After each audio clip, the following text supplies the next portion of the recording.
Hello and welcome to Straight Talk. I'm Yusuf Aram. Western capitals are breaking with decades of policy. The UK, Canada, Australia, Portugal, and others have now formally recognized Palestine. It's a dramatic diplomatic shift ahead of this year's UN General Assembly. Once again, the occupied territories in Gaza are at the center of the world's attention. Turkey is spearheading efforts in the global south, calling for a unified response to restore dignity for Palestinians and revive a push for a two-state solution. But as world leaders gather in New York, Israel's escalating attacks on Gaza and beyond. Safiya Amri has more. Since October 2023, Turkey has maintained a clear stance regarding Israel's actions in Gaza. What Tel Aviv initially described as self-defense rapidly escalated into what many are calling a full-blown genocide. Ankara was among the earliest nations to condemn Israel's aggression. At this year's UN General Assembly in New York, Turkey's President Erdogan spoke against those war crimes. Holocaust zulmüyle. The Netanyahu government, which governs people that suffered the horrors of the Holocaust and was the target of attempted annihilation, is now inflicting genocide on its long-standing neighbors who share the same land, water, air, and sea. Standing against this atrocity is not only a legal duty for the international community, but also a moral responsibility. Vicdani sorumluluk. This year, Israel has expanded the conflict by attacking Lebanon, Syria, Yemen, Iran, and more recently, Qatar. Since the start of the war on Gaza, Turkey has rallied Middle Eastern countries and the broader international community to hold Israel accountable for violating international law. A pivotal step was joining South Africa's case against Israel at the ICJ, which led to a historic ruling accusing Israel of genocidal acts. Although non-binding, the ruling has deepened Israel's global isolation and encouraged numerous organizations to prosecute Israeli soldiers for war crimes in European courts. This week, the United Kingdom, Australia, Canada, Portugal, and France formally recognized Palestine. A stunning shift in Western policy and a moment many see as a crack in Israel's wall of support. Across European capitals, Palestinian flags were raised, signaling a diplomatic tide that Tel Aviv can no longer ignore. While many Western nations have only recently declared recognition of Palestinian statehood, the Global South has long acknowledged Palestine as a sovereign state. Ankara has focused its diplomatic efforts on uniting nations that share its vision of a world prioritizing humane diplomacy over World War-era alliances that continue to obstruct the path to peace. Recognizing Palestinian statehood is only a preliminary step. Ankara has imposed a trade embargo on Israel and recently closed its airspace and ports to Israeli aircraft and vessels. After several European nations individually restricted arms exports, the EU is now considering formal sanctions against Tel Aviv. Netanyahu has vowed to prevent the establishment of a Palestinian state, a position supported by his main ally, the US.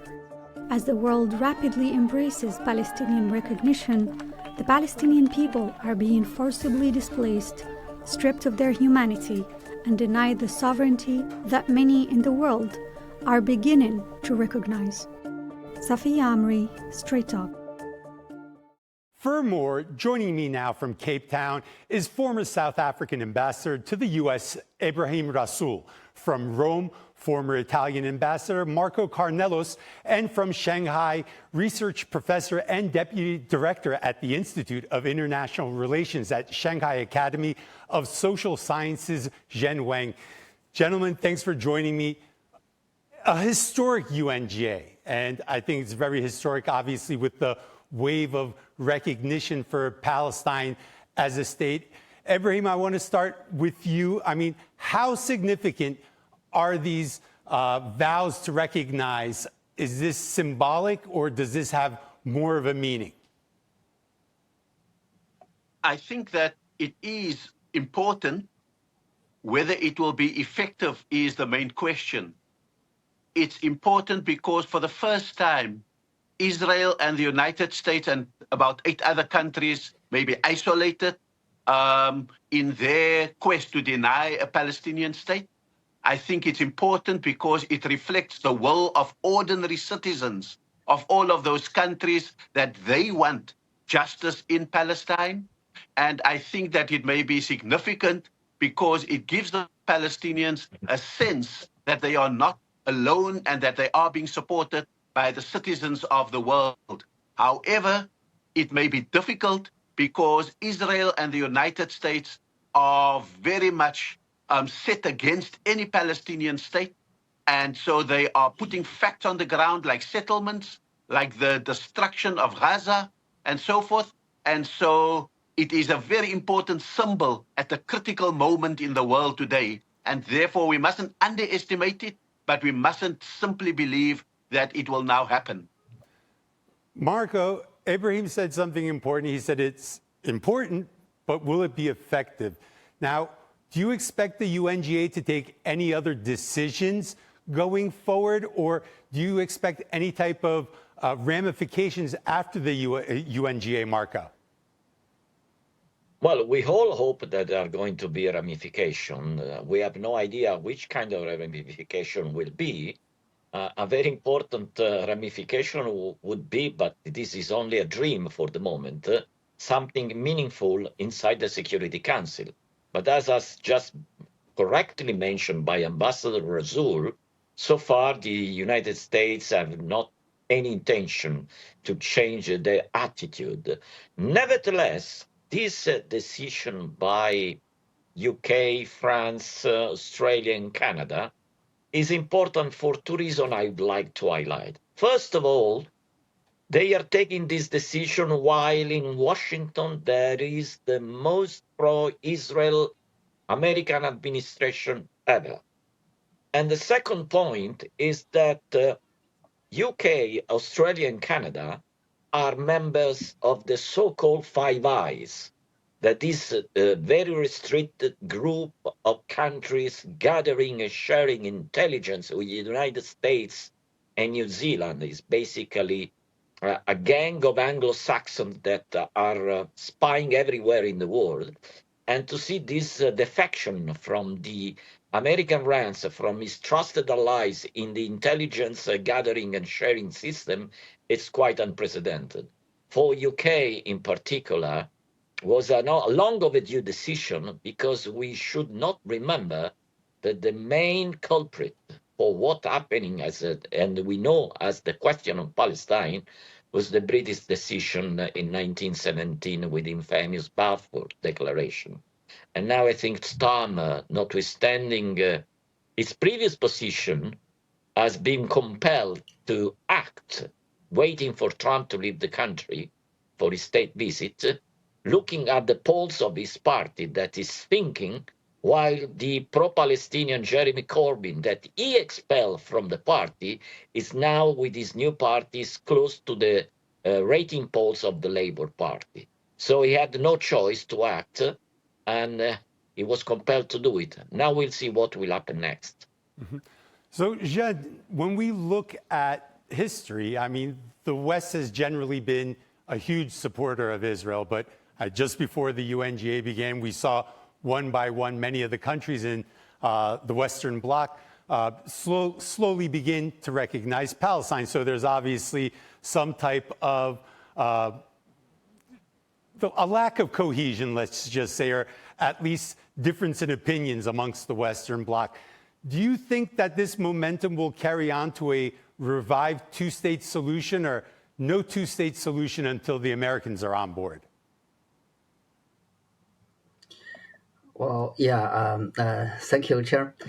I think, yes, as you said, that for a long time in history that the Western Bloc is leading by the United States is support Israel without any conditions. But now this time you can see that some Western countries support the recognitions of Palestinian statehood. I think this is a very important change in history. So it has a lot of symbolic implications in political and also in diplomatic, but also I think it's far beyond that, because that means that in the UN member states, in the totally 193 member states of the UN, over 150 member states now recognize the Palestinian statehood, and including the Western nations. So that means that the majorities of UN member states now support the recognitions of our Palestinian states. That means that even in the Western Bloc, that more and more nations believe that two-state solutions, the building of a Palestinian state, is very important for the permanent peace in the Palestinian areas. So I think this is a milestone for Palestinians for them to closer to build Palestinian states. Well, at the same time, I think this will created a lot of pressures for Israel and also for other countries, that they have to face the Palestinian problems, and perhaps they will force Israel to abandon its plans to annex Gaza. Perhaps they have to find a way to the ceasefire in Gaza, and they have to consider how to resolve the Palestinian issues in a more realistic way. So, Ebrahim, the number of countries recognizing Palestine, I think it's at 156 right now. I'm not sure, but I think 156 is the correct number. It's moving up day by day, like that ticker that shows the U.S. national debt. It keeps moving up. So let's say it's 156 for Palestine. 164 recognize Israel. Is there a magic number for statehood? I mean, why is Israel recognized as a state and Palestine not recognized as a state? What are the next steps for the Palestinians to take moving forward? Look, I think that there's only one magic number, and that is number one, that can veto in the Security Council. And therefore, if the United States is alone in opposing it, that is the magic number, unless we continue to put the kind of popular pressure from citizens on governments. I think we can see that already in the Eurovision music competition, in the pressure that is being put on UEFA to exclude Israel from the soccer and so forth. That, I think, is the way in which Palestinians must continue to present themselves to the citizens of the world, and the countries will take care of themselves as we move forward. And that's the kind of movement that needs to be built over the next few months, particularly in the United States, so that America first indeed becomes America alone, because that is going to be the decisive way in which we go forward. And so it's not about 156 versus 164. I think we can get to 164, but we've got to get to that one that holds a veto in the United Nations Security Council. And that makes the case that South Africa will present to the United Nations General Assembly that fundamentally the United Nations Security Council must be reformed to reflect the will of the citizens of the world. Mm-hmm. So, Marco, Ambassador Rasool is saying that the one is the important one, not all the other countries. Now, I've been looking at data, and data is showing a considerable shift in the United States regarding people who have an unfavorable view of Israel. So it's now the majority, especially amongst the youth. So something so unpopular, Marco, why is the Trump administration still going to bat for Israel? I mean, is there a line that Israel would cross where Trump would say, okay, that's too much, we have to recognize Palestine? Or is there just no limit? Is it unwavering support like Secretary of State Marco Rubio said? It's impossible for me to answer projecting what could be in Trump's mind relating at what is enough, what is the ceiling of what could trigger his behavior. The man is so unpredictable that I cannot say anything. What I see is currently what was just mentioned about the youth in the United States. that are becoming progressively pro-Palestinian by watching what's going on in Gaza. And I would like to raise the attention of the talks that there are in the United States at the moment related to TikTok, because a big part of the awareness of views in the United States of the tragedy of Gaza was carried out through the campaign that was carried out in TikTok. And now there are moves to put TikTok under the control of a company, Oracle, that is openly pro-Israelis. And this is going to be, as we all know, the battle of the narrative. I would like also to mention, just to give you a sense how this issue is becoming so popular everywhere, that yesterday my country went on general strike for Palestine. I believe it's the first time in my memory that in Italy there was a general strike for a foreign policy issue. And we had people protesting everywhere in the street against the government that so far is not ready yet to do what the UK, France, Canada, Australia, Portugal did in the last few days. A general strike carried out in a country for a foreign policy issue, especially in the West, is unprecedented. Mm-hmm. Now, heading into this UNGA, there was a lot of momentum. A big summit in Qatar, bringing together countries throughout the Arab and Muslim world. But there was also a lot of momentum at the SCO summit and the BRICS summit. Zhen, how important have the SCO and the BRICS been to rallying the global South? Because, I mean, when we look at countries who've really supported Palestine, obviously Türkiye, one of them, South Africa, one of them, but China's also been a big supporter. So how has these two organizations been able to rally and whip up that support, leading this momentum into the UNGA? It's okay, yeah. I think whether for SCO or for BRICS, because they are non-Western, we call they are non-Western international organizations or the new emerging countries international platforms, which organize and which are supported by many global source countries. And their difference, their policy or their diplomacy is different from some Western countries on the Palestinian issues, because most developing countries support the Palestinian state for a long time. This is a historical policy. And on the STO or BRICS and the countries, whether country alone or together, they can make a strong voice and support the Palestinian states. I think this is very important. For Palestinians, if they know they are observers of the UN, if they want to be a normal member, they need at least 9 members of the 15 UN Security Council members.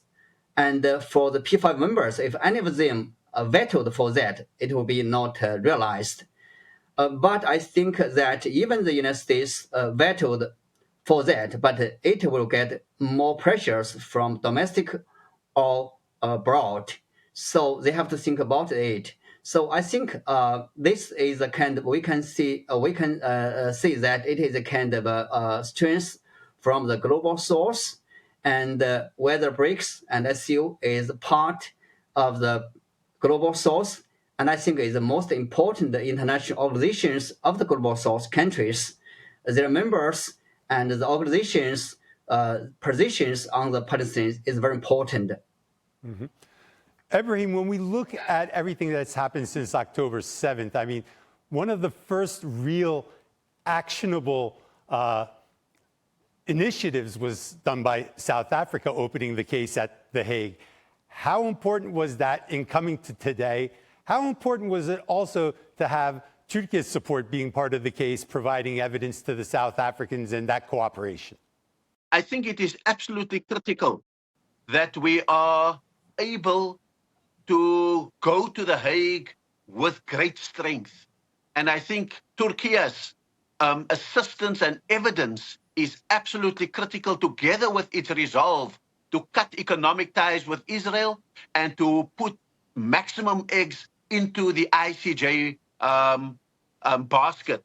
I think we mustn't underestimate how the Shanghai cooperation is repelling the trade war that comes from the United States, how the BRICS is multiplying the multilateralism that is existing in the world, and how the Qatar summit is threatening the Abraham Accords that the United States wants to force on the Arab world. So the momentum that is being carried is an enormous one, increasingly supported by the citizens of the world, even the majority in the United States. And I think that the kingpin of all of that was the International Court of Justice, because it is there that we did not take an emotional case to the Hague. What we did was to take an evidence-based legal case to the Hague with a great international team supported by countries like Turkey, and be able to say, we are ready for this war of supremacism that the United States is waging on the rest of the world. Marco, do you think this wave of recognition is going to translate into a change in EU policy by President von der Leyen or HR VP Kallas? Well, I doubt, in the sense that Kaja Kallas is a disgraceful choice for European foreign policy. A few days ago, he had some remarks that are quite a shock as far as the Second World War. So far, I read with a little bit of hope the State of the Union address that Ursula von der Leyen gave at the European Parliament, a State of the Union for the European Union, of course. And there were some remarks hinting at possible sanctions against Israel. But as the European system, everybody knows it's very, very complicated to work, because we have the veto power inside the European Union. So what the United States are doing in the Security Council, at the moment, Germany can do it in the European Council, and maybe also Italy, I'm not sure.